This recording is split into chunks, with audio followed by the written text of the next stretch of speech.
Thank you, and welcome to the Patriots 300 Level Podcast. My name is Kevin. I'm back with my co-host Eric. Welcome back to our 66th episode, where we have a really special guest today, who is definitely the biggest guest we've had so far, Jerry Thornton for Barstool Sports. I've been actually really looking forward to this episode ever since we really reached out to Jerry for quite a while, just because I've been following him via Barstool for years, ever since I was in college. So I can't remember how long that was, but probably at least 10 years ago or so. Really enjoy reading Jerry, listening to Jerry, even when on EI before.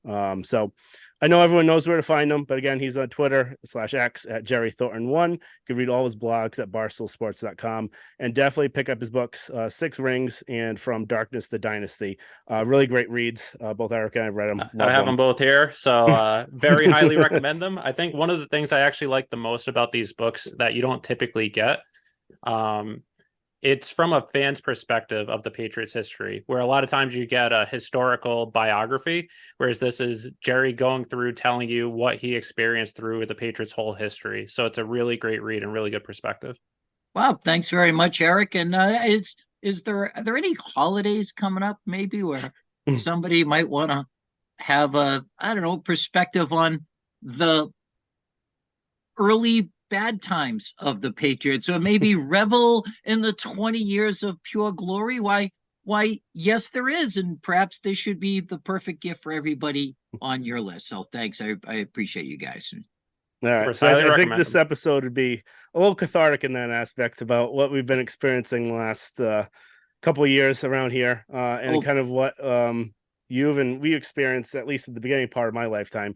Yeah, for sure. And to piggyback off of what Eric was talking about, one of the real blessings that I've had as I've turned from just a guy who had a completely inappropriate, disproportionate, and downright dangerous emotional attachment to a football team, is that along the way, nobody ever asked me to do anything other than just talk about this team in the way that you care about them. Like, I never had any mandate from WEEI, and certainly Barstool, where we have always from the beginning, and I'm coming up on 20 years of being with this company in one capacity or another, have always just been like, this is who we are, and we're authentic, and the wins, like we love them, we revel in those.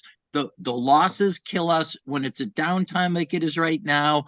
It's hard to face the morning. And early on, when I was at EEI, one of the Patriots beat writers, and he meant this as a compliment, that's how I took it. He said, you know what, I envy you, because this matters to you. Like, you enjoy this. Me, I just want the story. I don't care who wins or loses. And I was like, I went home and I told friends of mine about it. And I said, if that ever becomes me, just start digging the ditch. And I want a 6-foot grave. As Norm Macdonald said, why is it when you kill somebody, all of a sudden you get lazy and now you do a shallow grave? Like, finish the job, go 6 feet under. So yeah, and it's been a wild ride, and it would have been great to talk to you guys, I don't know, maybe after they won their 7th Super Bowl. But here we are we wondered what it would be like if this team ever like leveled off or became average. And now that they're plummeting to the bottom of the crater, at the bottom of the Marianas Trench, you guys have me on. Yeah, okay, Here we go. Paint your butt red and dance for us, monkey. I'm sorry. I'm in a strange place right now, obviously. No, I hear you. That's how we've been kind of. I haven't experienced this since probably when I was a kid, when I remember the early like Bledsoe days. So again, for me, I haven't. I started following in 2001 when I was in 2nd grade, which we all know how that turned out. So this is really the darkness I've ever experienced, other than just reading it through your book of what you had to go through. I appreciate it, and that's part of what why I wrote it. Yeah. Because I think it makes what we've experienced since you've been in 2nd grade all the better. You know what I mean? It'd be one thing if it's just been, I don't know how like Yankee fans feel about this stuff. Like, what was your downtime? The Don Mattingly years?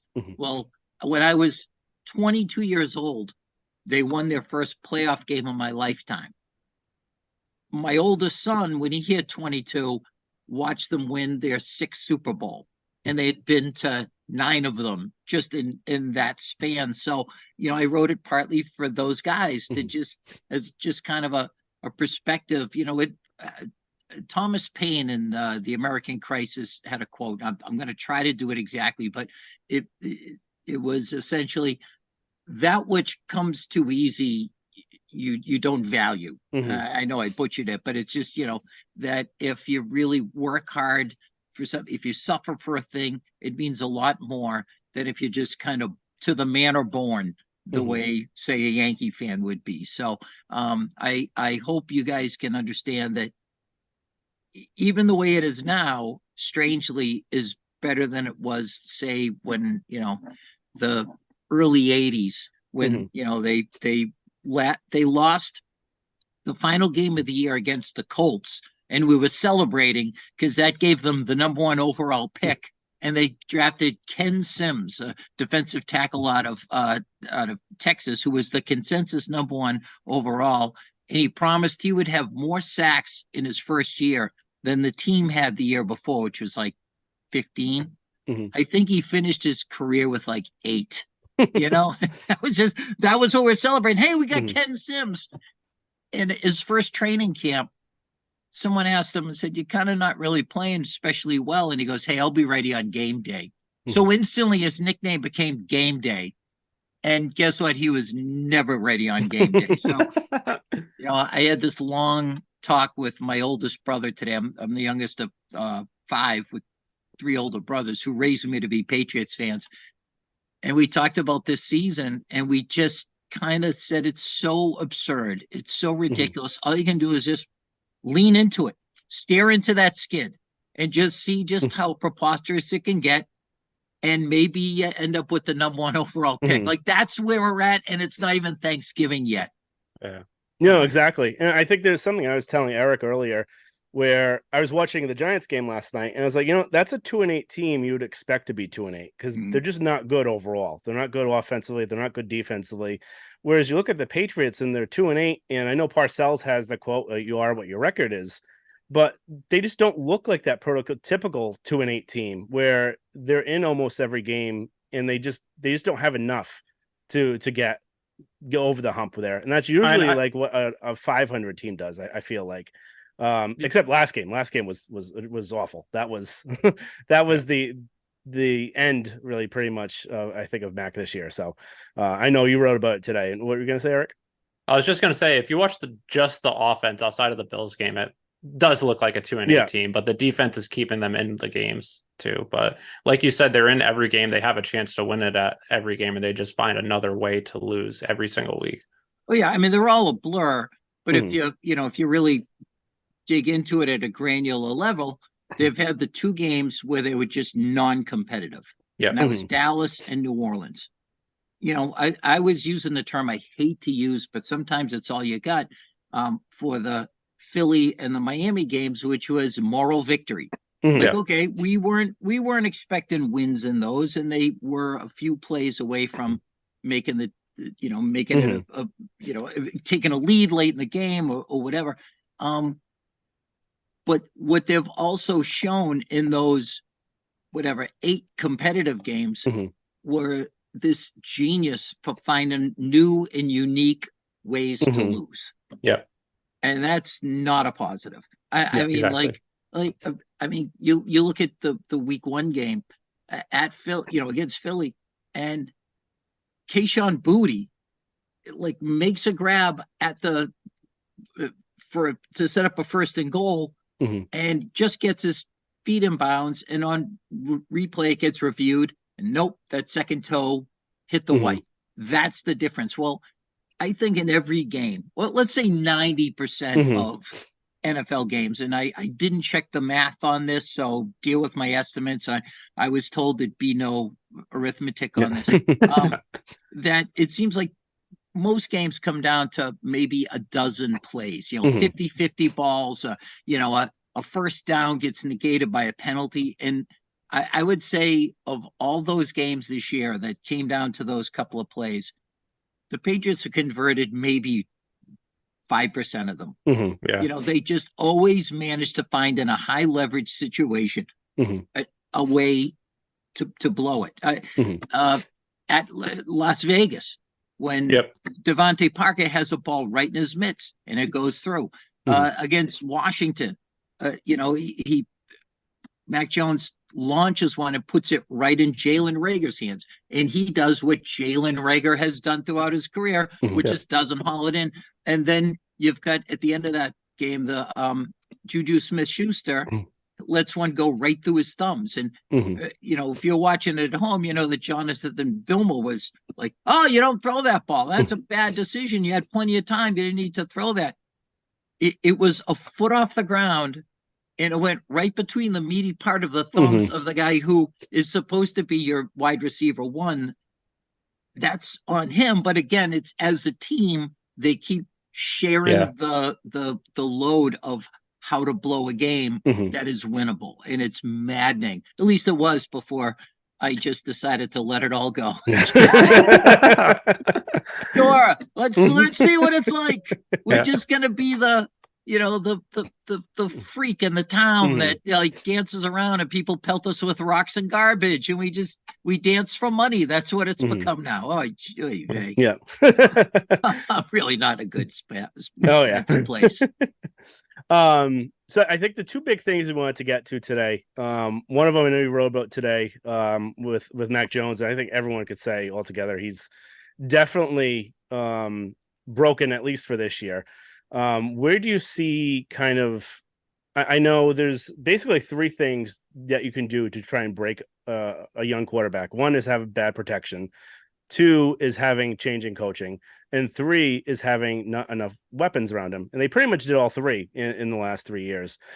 Do you think that's something that, let's say he has time to reset and all that sort of stuff, is it salvageable, do you think? Or do you think they're going to end up going a different direction? What are your kind of thoughts on really Mac overall and what like his future may look like? Yeah, it's a fantastic question, and the premise is spot on. I mean, like even that game against in Germany, I think in the first half he was pressured on 50% of his dropbacks, and he was sacked 5 times. And I think some of those sacks are coverage sacks. Some of them are because his top priority is not to throw the ball away, not to get strip sacks. So a lot of times he just wraps up and takes it. Fine, I can live with that. But then you see that interception he threw at the end. Yeah. And that to me is a guy who's damaged. I don't want to say damaged beyond repair because I believed in him. I wanted him from about halfway through the 2020 season. I'm like, they keep losing, and this kid from Alabama is within reach. And I think, he's what we're looking for. But he really needs time off. And I when I write, sometimes I get into a theme and I can't, I'm like a dog with a bone. I can't stop chewing on it. And I kept referring to German things. And, the greatest single season of a TV series ever was Band of Brothers. And Buck Compton, who was played by Neil McDonough, was a leader of men. They respected him. His officers liked him. And then he just became mentally damaged. He had seen too much. He had suffered too much, and he had to go back behind the lines to a hospital and just chill out for a while. And I think in order to salvage Mac Jones, you really have to not count on him for the rest of the year. For all the reasons that you mentioned. I hate to think that it's permanent, but I watched this guy not facing pressure and throwing weirdly, like off his front foot, like his mechanics break down. And he threw I've seen one worse pass in recent memory. All right, I'll say 2. One was thrown by Tim Tebow in preseason when he was here. And it came out of his hand sideways, like when you throw a wet Nerf ball at the beach, to the point where I was ready to go to the next press conference and say, are you sure that he's left-handed? If we threw it, put his other hand, and let's see how he's doing. And the second worst pass I've ever seen was thrown by Jacoby Myers 30 yards back upfield to Chandler Jones. And I don't know what net effect that had on Chandler Jones, but clearly he went off the rails. And then there was that one that he tried to throw to Gesicki, and I don't know what he was thinking. I don't know why he threw it that way. So he to be salvaged, he really needs like timeout and an overhaul. And I think, yeah, like you said, it's that whole, I hate the cliche, but I'm going to use it, the perfect storm Mhm. of all these things that derailed what they were building on in his first season, where let's not forget his fourth game of his career. I was calling it go to Damarong when Tom Brady came back, and it was Sunday Night Football, and it was like the biggest challenge this kid was going to face, and he outplayed Brady. Mhm. Yep. Like all objective measures, he was the better quarterback that night. And now I see this person, and I don't know how we got here, this journey. And uh, can I keep blaming it on Matt Patricia, or do we just have to say it's it's all of the above? I don't Mhm. know, but I think there's too much there to just throw it away for now. But if he doesn't start the rest of the season, you won't hear a complaint out of me. What do you guys think? Like, here Yes, I am, I think that's a really good point. Me and Kevin both have been Mac truthers compared to some of the rest of the fan base, where we both believe in him. Myself, along like you, I believed in Mac back in when he was in Bama, and I wanted the Patriots to get him, and I've liked him ever since. And up until a few weeks ago, I still believed in him, thought he was the future. But it's just the last few games, just seeing, like you said, his fundamentals declining, and it's just I don't know if he just needs a change of scenery, needs an just a whole offseason to reset. I could definitely see them bring in a veteran. I don't think they're going to be able to get a top 2 pick to get Williams or May. And if that's the case, there isn't really much out there unless you're paying Kirk Cousins $50 million a year coming off an Achilles at 36, or you go with Jimmy G, who's an injury history, or Jacoby Brissett, someone like that. So I think if you bring in him to compete next offseason, but again, I'm just worried that this season, especially if he just keeps going down that rabbit hole, he's just going to get worse and worse, getting bad habits, and might just be broken around beyond repair. I hope that's not the case, but that's just something that worries me. Yeah, and even trying to build through the draft. I mean, of all the positions in all the sports in all the world, trying to evaluate this one is just such a sucker's game. Yeah. Mhm. I mean, look at how many times the Jets have had their franchise quarterback of the future, and it's blown up in their face like Yep. a special Mhm. delivery from Bugs Bunny. And I mean, look at Zach Wilson. Like he finally got out of the habit of throwing interceptions, Mhm. and then last night he threw a horrendous one with 3 timeouts and 2.5 minutes to go in the red zone. And so I don't know that he can come back from that. Mhm. Yeah. But then you look at like Brock Purdy, Mhm. literally the last guy taken in the draft, or CJ Stroud, a guy who came out of college with a lot of just doubters, like, he's another one of these Ohio State guys who's not going to make it. And Dobbs from Minnesota. I mean, Mhm. it's bonkers trying to properly evaluate these guys. And even Caleb Williams, like again, my brother, I mentioned before, he's all over this guy. He would love nothing more than Mhm. for the Patriots to get the number 1 pick. And I'm like, are we talking about the guy who was being clutched to his mother's bosom, like Yeah. and crying like a 2-year-old that lost a balloon? Like what? That's the guy he's going. Mhm. Trust me, he's intense. He cares too much. I'm like, oh, okay, but you never know. I mean, Exactly.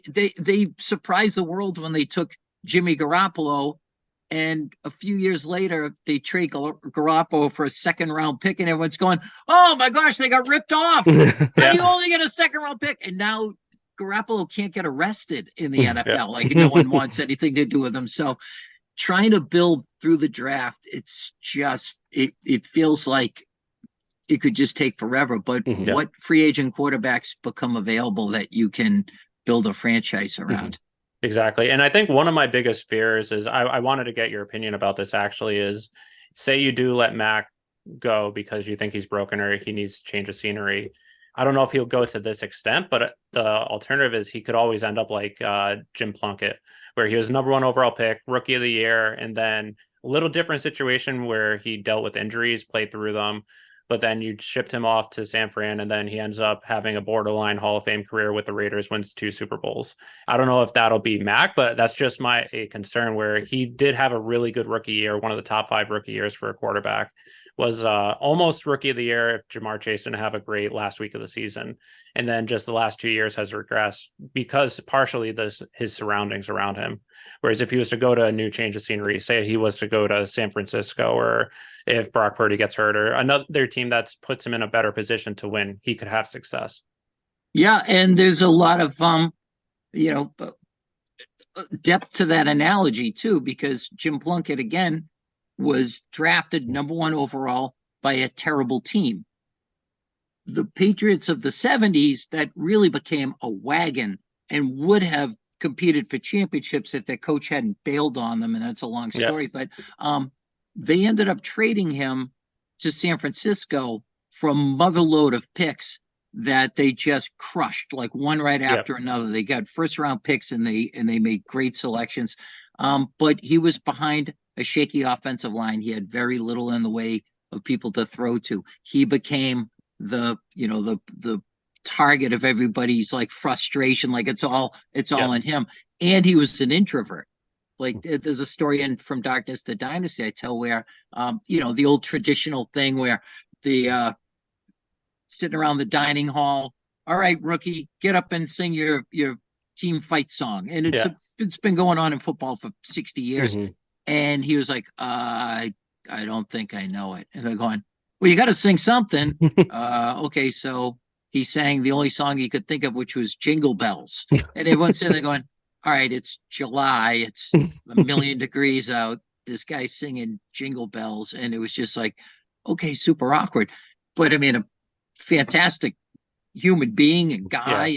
And every Pats fan had reason to be thrilled that he finally broke through. And I think therein lies like the danger of giving up on a guy too early. And that as far as getting rid of Jones, I don't see why when you got 2 more years left on his rookie deal, well, he's next year, and then he would have to really earn it to get the 5th year. But why not keep him on first round, 4th year player money in case he finally that light comes on and he clicks. I mean, because you know what, like you guys who are Jones loyalists and maybe we're having a tough time with disillusioned.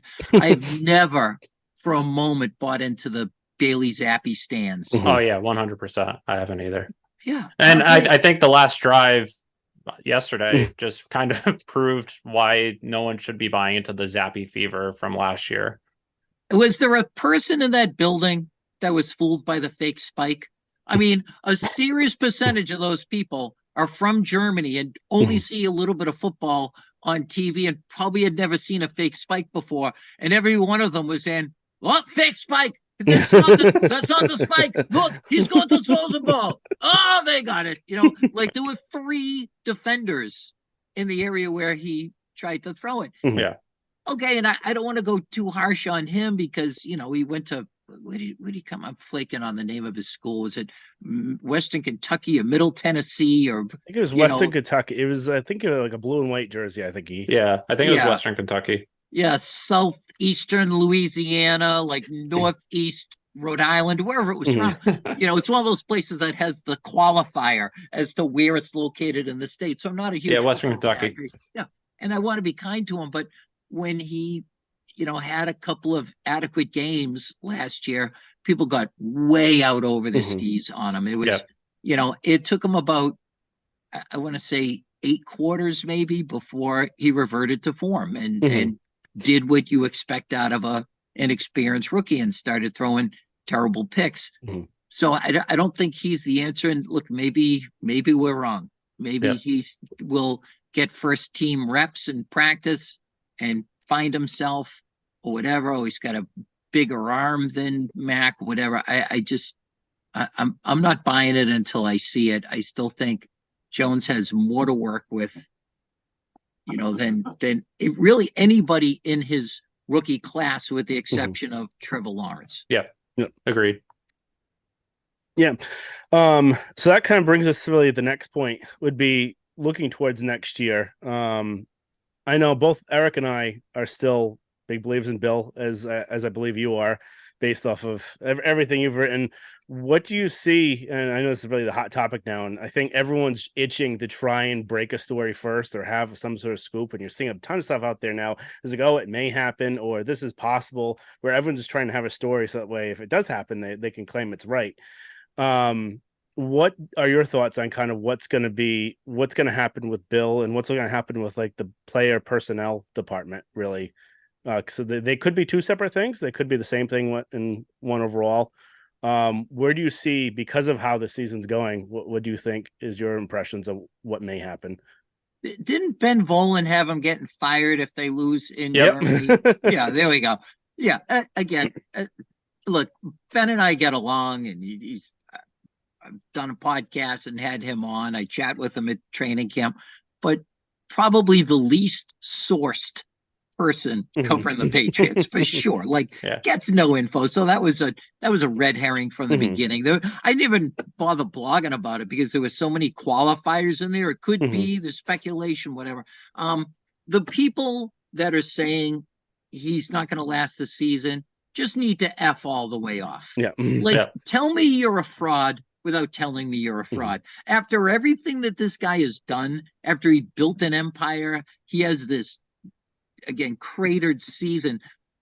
You think that they're going to make him like do the walk of shame? They didn't even do that with Pete Carroll in 1999. He took an 11-5 Super Bowl team to 10-6 to 9-7 to 8-8. They gave him the dignity of letting him walk. And what is gained from getting Belichick out of there other than it gives red meat to all the people who hate him because he's mean during his press conferences and he's been dismissive. And Marv Levy's wife, I guess, came out and complained about it wasn't good to Marv, and we're still mad that he ran up the score on Joe Gibbs like 16 years ago. F all the way off. Seriously. I can now envision, however, a world in which they find some kind of a compromise at the end of the season. It'd be one thing if they're a 9-8 team this year, or 7-10 or whatever. If they're 2-8 and 2-14 is a possibility, it would be really easy for Mr. Kraft to just say it's not working. It worked, now it's not working. I think if that other possibility, that sort of split the baby and say, well, you're still the head coach, but someone else is going to do all the personnel moves. That's a non-starter. At that point, he just goes, I'm done, because he, like so many other head coaches in this league, value their ability to pick people that will fit what they're trying to do. And the history in this league of conflict between GMs and coaches is legendary, where you get a guy and he doesn't fit my system. Well, hey, we got you a second tight end. Well, great. We run a 2-back set. What am I going to do with a second tight end? All that. And so many now of these like new head coach hires come as a package deal. It's a bad example to cite right now, but Josh McDaniels, right? and he brings Dave Ziegler, and they were both gone by Halloween of their first season, but there's a reason why that works. So I don't think that happens. And I think maybe there's a really strong possibility that Belichick just kind of takes the graceful way out, says, this has not worked out. I'm going to be 72 soon. I would love them to give him just kind of a figurehead position in the front office, vice president of football ops or whatever, maybe with some say in how things are done, or is like an advisory capacity, and that way he keeps his dignity intact, because the alternative is what? He's going to go to Washington and start over. Yeah. The only teams that really make sense for him to go to, in my opinion, is either the Cowboys, which I don't know if he'd want to deal with Jerry Jones as an owner, or the Chargers with all that talent and just Brandon Staley as the head coach. If it's not those two teams and there's just some wild card team that comes up, I don't see him going to Washington with that situation where they're not in a position to win the next 3 to 4 years. The Bears, where they're not in a position to win the next 3 or 4 years. Yeah, and even with that, even if he goes to a team that has a relatively well-stocked cabinet of talent, you're still rebuilding in a sense. You're still going to try to implement your defense that you're comfortable with, that you know how it works. You're going to want the Earhart Perkins offense or some like updated version of it. And it's a lot of work to rebuild a team and get front office people that you trust and assistants that you trust and guys who are going to be ready when you stop them in the hall and you're going to quiz them the way he legendarily does. Like, okay, who's the defensive coordinator we're facing this year? Okay, where did he go to school? And what does he like to do? And whatever, which is how he operates. And walking into a building full of strangers and starting from scratch, that's a young man's game. And when, next draft, he's going to be 72 years old. And I don't know that he needs that. Maybe it's just time to enjoy Nantucket and fish more and just kind of have a figurehead position. I mean, look, King Charles has a figurehead position. It seems like it's a pretty good gig, to have nothing asked of you. You just go out and just kind of spin your whistle around on the practice field and training camp and tell old Ted Marchabroda stories or whatever. But then if that's the case, what do? Do you leave some of his guys in to run the team? I mean, clearly the Crafts are enamored with Gerard Mayo. A lot of people in the media love him. It doesn't seem like there's anything not to like about him. Does that make him a head coach? Is he going to work well with the Belichick leftovers that are still kind of loyal to him? It's the history of succession to the throne has been an ugly one. Look up Charlemagne when he decided to divide his kingdom between his two sons, and we went from 80 years of peace in France to 200 years of bloody civil strife. So I'm sorry, I'm tired and I'm getting in a lot of historical references. I've got to apologize for all my actions, fellas. I'm rambling. No, that's fine. That would actually give me the next thing I would say, where like if you were to move on from Bill, and everyone's saying that Mayo is supposed to be the successor, by how bad the season has gone, would you want someone to still run basically Bill's system, but hasn't been known to run Bill's system as good as Bill has? Like, if you're going to have someone run Bill's system, wouldn't you want the one person that's run it the best for 30 years to run that? So wouldn't it make more sense if you were to move on from him to completely change over? Whereas if you're running with Mayo, he may be good, but he may just run it at like a 70% version of Bill. So yeah, and another thing too is your biggest issue the last 2.5 years has been offense. Are you going to give the reins to someone that only coaches defense, whether it's Mayo or you read some of the reports of getting Vrabel in house, who hasn't done well? I think he's 3-12 in his last 15 games, something like that. And his issues have been offense as well. So if you do move on from Bill, who do you really go with? Yeah, I'm really comfortable with the idea of continuing to run the Belichick defense. Or, even if it's a disciple of his, like Mayo. I mean, anyone who was around in the mid 2000s will tell you that Mayo was a coach on the field from the beginning, and he was quickly a captain's pick. He was defensive rookie of the year, excuse me, and has the respect of everybody. So that's a plus. I think I'm finally at the point where I'm exhausted with this offense, that, the league evolves, and I'm not sure that this system has evolved with the league. And one of the writers, might have been Jeff Howe, might have been Mark Daniels. I apologize to which one wrote it, but did a piece about how Bill O'Brien has tried to work in the new wrinkles that are common in the league, and RPOs and, zone blocking and all this kind of stuff. And okay, if that's the case, they had 2 field goals in this last game. So my biggest frustration with it, and it goes back a long ways, is how many talented, accomplished veteran receivers come here and just can never figure it out. Mm-hmm. Yep. You know, and we've got two of them right now, Devontae Parker and Mhm. Juju Smith-Schuster. We can go back to Chad Johnson. If you want to go back further, Joey Galloway, Doug Gabriel way back Mhm. in the day. But then you get these random guys who know it like this. Mhm. Right now, it's Demario Douglas. If you want to go back to the early 2000s, it was David Givens, Mhm. you know, Yep. and neither of whom were high draft picks. And maybe it's time to change things where when it works, it's great. Mhm. But every receiver shouldn't have to be able to like discern the periodic table of the elements just to get Mhm. open. You Yep. know, like if it's that complicated, maybe it needs to be simplified. And because again, Smith Schuster and everyone just the shorthand is, oh, Mhm. he sucks. He's a bum. He had 900 yards Mhm. last year for the Super Bowl champions. Well, that's because they were throwing to Travis Kelce. Okay, but he was the number 2 guy on that Mhm. offense. Yep. 2018, he had 1,400 yards. Mhm. I don't know what he has right now. He might have, I don't think he has 200. I'd have to look it up. But I know yesterday he had one catch for 9 yards. Yep.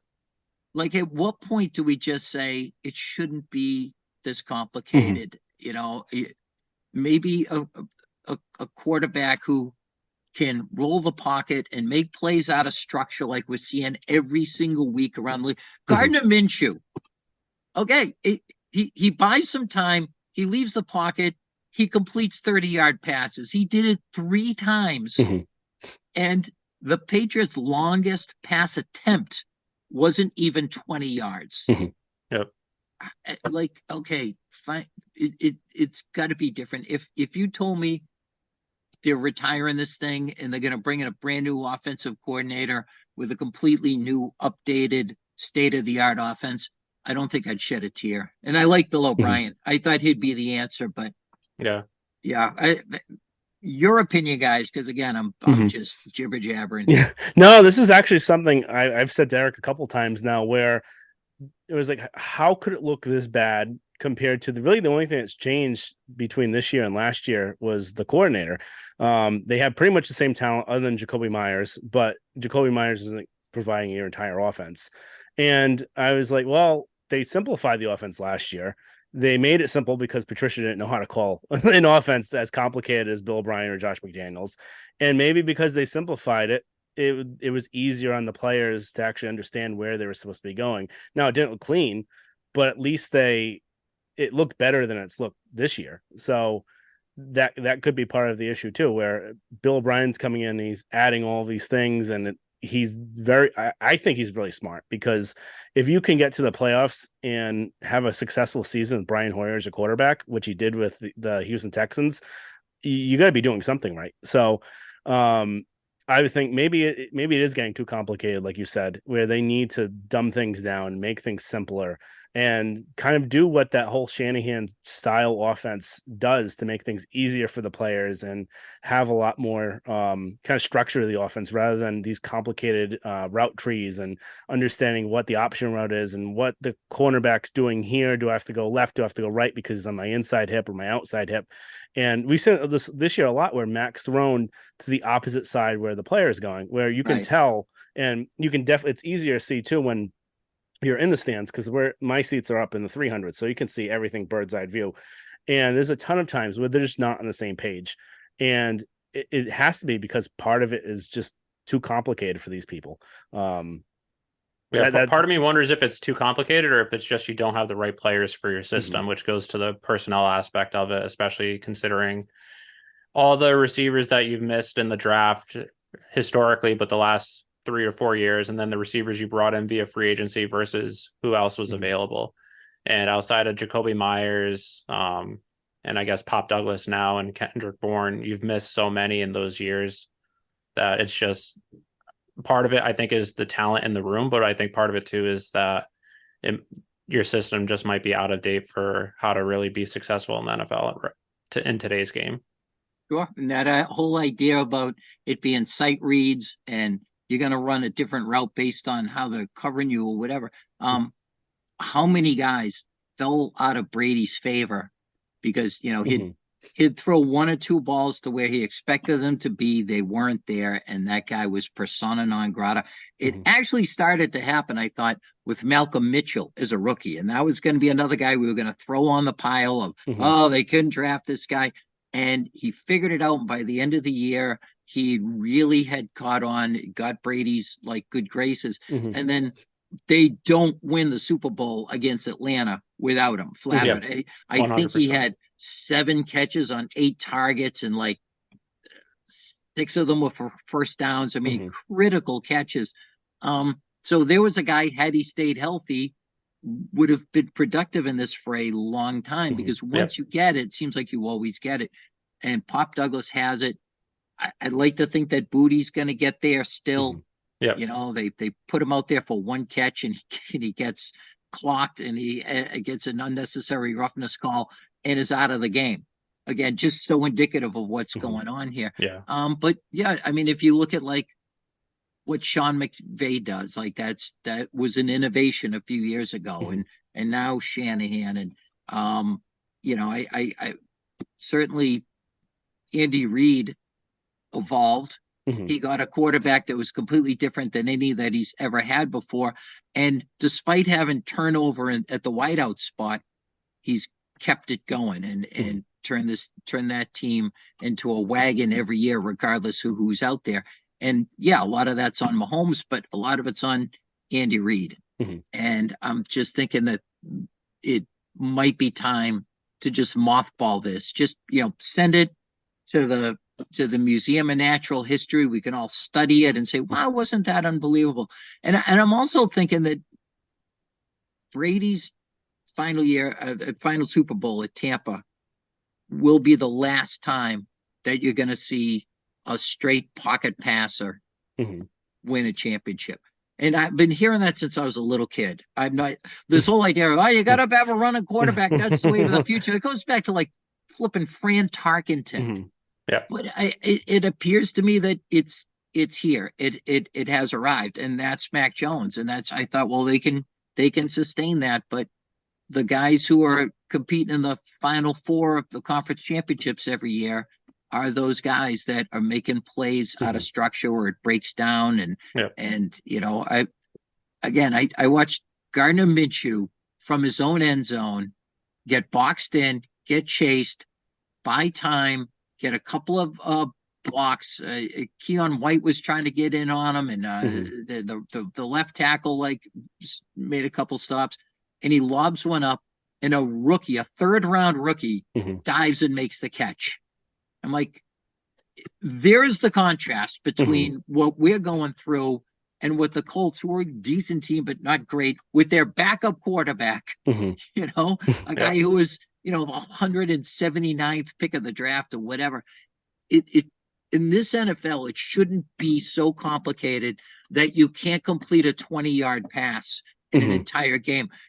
I posted Jones's spray chart. And it looked like something out of the 1932 Bears. Just check down flat, check down middle of the field, and nothing deep. And it's like every rule is set up to make that not be necessary. And it's our existence. And I never thought it would crater this bad. No, exactly. I don't think either of us did as well. So I think the last question we had for you to wrap up would be one that I don't know if any of us have too much of right now. Is there anything that would give any kind of Patriot fan hope for the coming future? So next year, the short future, at least. Arguably the best draft position that they've ever had. You were in 2nd grade when they had the 6th pick and they got Richard Seymour. They got Mayo they were in the top 10, but they traded back into the 10th.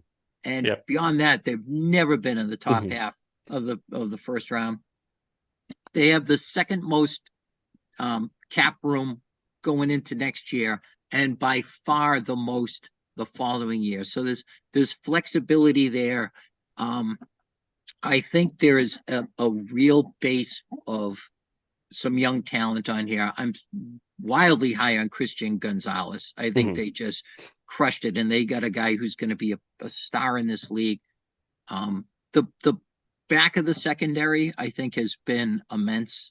I Kyle Duggar, who they have the money to re-sign and hopefully will.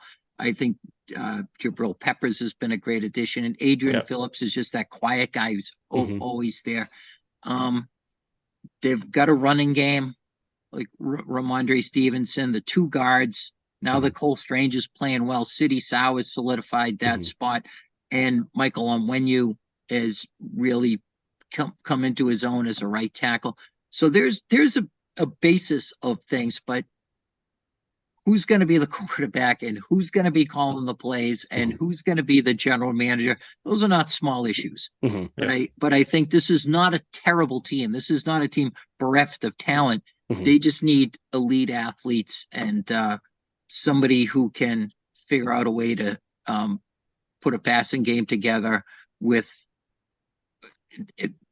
receivers that would be productive in somebody else's team, but aren't clicking here. Tyquan Thornton, dear Lord, I spent $120 on a shirt because I like his number and I kind of like his name, and I was reluctant to do it. I put out a Twitter poll: should I do this?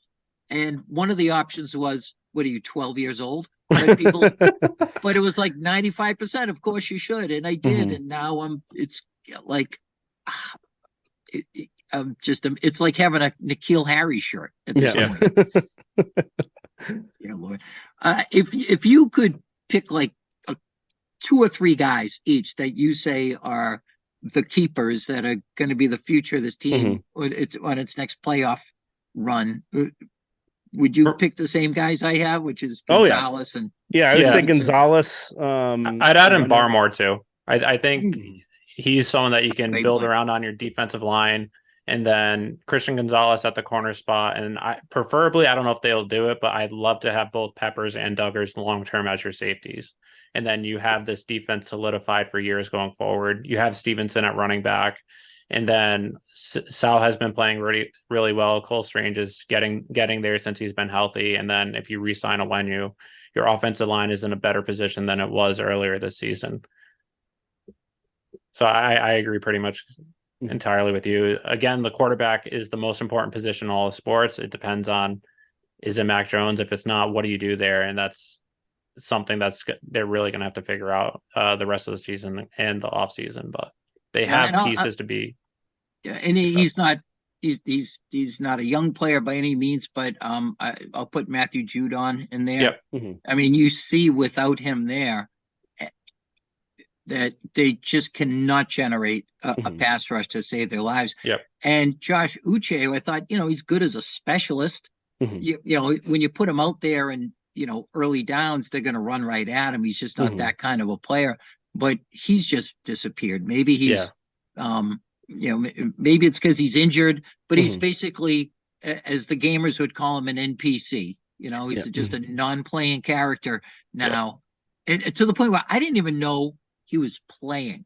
After the game, I was watching a video of another play. I'm like, holy cow, Uche was in this game and he played like 25 snaps or something, but just a complete non-factor. So, there's some players that they can afford to get rid of. They held the Colts to 10 points without Juwan Bentley, who's also a cornerstone player that I like in the middle of your defense. And a defense that has extra stress on it because they know they're going to be getting a lot of 3 and outs on the other side of the ball. And that ends up wearing them down over the course of a game. But I think there's the strength of the team. It's not bereft of hope, but between the draft position and the cap room, this league is designed to take the teams that are at the bottom of the barrel and have them get to the top really, really fast. The Patriots have never been at the bottom enough to be able to springboard themselves up with those benefits. Nope, agree completely. And again, really thankful for you joining us today to really have kind of a therapy session with the Oh yeah, Patriots this year. guys, we need it, and it's important that I talk to you now because what I'm going to do is have myself put into a medically induced coma until they straighten all this out. Because the thought of going a bye week followed by 7 more weeks of this, Mhm. where like you just dread Sundays now. Yeah. Like, are you like me? I'm actually looking forward to the bye week because I'm not gonna have the pressure of watching this team like just find ways to lose. So, yeah, no, it still always makes us all feel better to talk to Mhm. other Patriots fans and just kind of share this pain, and that's how we're gonna get it through it together by Yeah. laughing about this, embracing the absolute absurdity of it, and know what it's like to be a Jets fan. Mhm. You know, it's terrible. It's a terrible feeling. I never want to repeat it. Well, hopefully next year is a little bit different from this. it. But In the again, thank you meantime, again. I just want to bring all the ills that plague mankind into this one season. Like, just Mhm.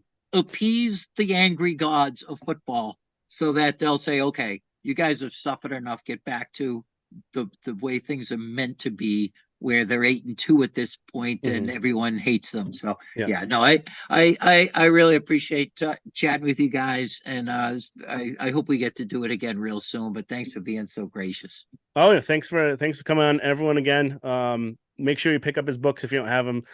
Six Rings and then From Darkness to Dynasty. Really great reads, and always make sure you give him a follow on Twitter, and always follow his blogs daily. They're some of my favorite things to read, and not just football stuff too. So really good blog to read, and probably one of my favorite kind of writers ever since college, like 15 years ago. So really great having you on. This is really fun, and thank you again for joining us. And everyone else, just make sure you give us a follow at pats300levelpod.com, and on Twitter, Instagram, Pat's 300 level pod. So thank you again. Look forward to talking to everyone next week.